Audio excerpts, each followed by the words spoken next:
ఒక ట్రైన్లో 24 ఏండ్ల యువకుడు తన తండ్రితో కలిసి ప్రయాణిస్తున్నాడు.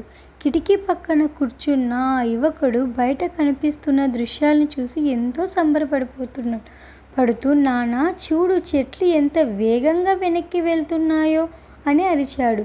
పక్కనే కూర్చున్న ఒక జంట అతన్ని చూసి వింతగా నవ్వుకున్నారు. ఇంత వయసు వచ్చి కూడా చిన్న పిల్లాడిలా అలా మాట్లాడుతుండమేంటి అని తమలో తామే అనుకున్నారు.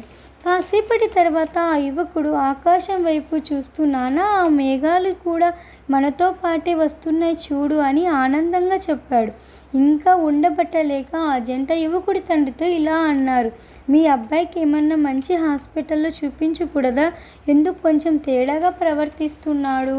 దానికి ఆ తండ్రి చిన్నగా నవ్వి ఇలా అన్నాడు, నిజానికి మేమిప్పుడే హాస్పిటల్ నుంచే వస్తున్నాం. మా అబ్బాయికి పుట్టుకతోనే చూపు లేదు. ఈరోజే అతనికి ఆపరేషన్ జరిగి కళ్ళు వచ్చాయి. తన జీవితంలో మొదటిసారి ఈ లోకాన్ని చూస్తున్నాడు. అందుకే అంత ఆనందంతో మాట్లాడుతున్నాడు. ఆ మాట వినగానే ఆ జంట ఒక్కసారిగా నిశ్శబ్దమైపోయారు. తమ అజ్ఞానానికి, తొందరపాటు నిర్ణయానికి ఎంతో సిగ్గుపడ్డారు. అర్థమైందా? మనం ఎదుటివారి గురించి ఏం తెలియకుండానే వారిని అంచనా వేస్తూ ఉంటాం. ప్రతి ఒక్కరి జీవితం వెనుక మనకు తెలియని ఒక కథ ఉంటుంది. కాబట్టి ఎవరిని జడ్జ్ చేసే ముందు ఒక నిమిషం ఆలోచించడం అవసరం.